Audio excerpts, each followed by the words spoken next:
In this video, we'll walk you through how to create a project in MPTrack and share it with your team. Click the Projects tab to open your list of projects.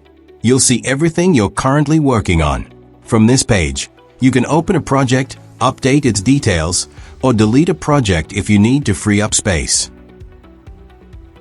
To start a new project, click New Project. Fill in the project details, and then select Create Project to move forward. This is the Project Details page. From here, you can update project information, define your project team, and upload your XER file whenever you're ready. To add your project team, click Add User.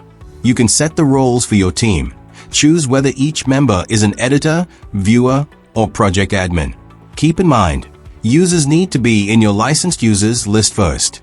Their role in the project can either match the licensed role or be set to a lighter level of access. And that's it. Your project is ready to go.